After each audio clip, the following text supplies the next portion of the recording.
तर जरांगेंना मराठा समाजाच्या आरक्षणात रस नाहीये, केवळ मीडियात राहायचं अशी टीका भाजप आमदार परिणय फुकेंनी केली आहे।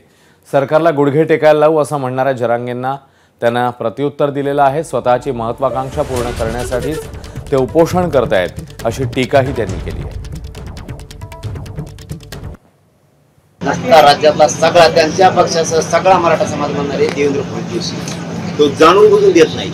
आता ते जर राजकीय भाषा बोलत नाही, राजकीय स्टेटमेंट करत नाही, काही विषयच काढला नाही, देत नाहीत म्हणल्याच्या नंतर पुढं पाडापाडी करतोय का काय करतोय। आता हा मनोज जरांगे पाटलाचा दोष नाही, सगळा मराठा समाज म्हणणार आहे। कारण मी आता संधी दिली आणि त्यांनी पण संधी समजून हे काम करायला पाहिजे। कारण मला कुठल्या समाजाला आरक्षण नाही दिलं ना, असं गुडघे टेकवायला लागेल ना, आयुष्यात पछतावी।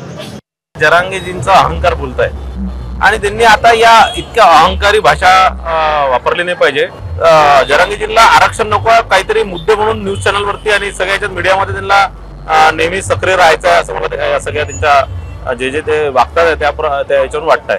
कारण आरक्षण जे मराठा समाजाला माननीय एकनाथ शिंदे साहेब, माननीय देवेंद्र फडणवीस साहेबांनी आणि माननीय अजितदादांनी जे दिलेलं आहे, EWS मध्ये 10% आरक्षण हे फार मोठं होतं आणि मला असं वाटतं आपल्या राजकीय महत्त्वाकांक्षा त्यांना त्या माध्यमातून पूर्ण करून घ्यायचं आहे। मीडियामध्ये येण्याचं जो त्यांचं स्वप्न आहे ते पूर्ण करून घ्यायचं आहे। त्यांना मराठा समाजाला आरक्षण नाही द्यायचं। ABP माझा, उघडा डोळे बघा नीट।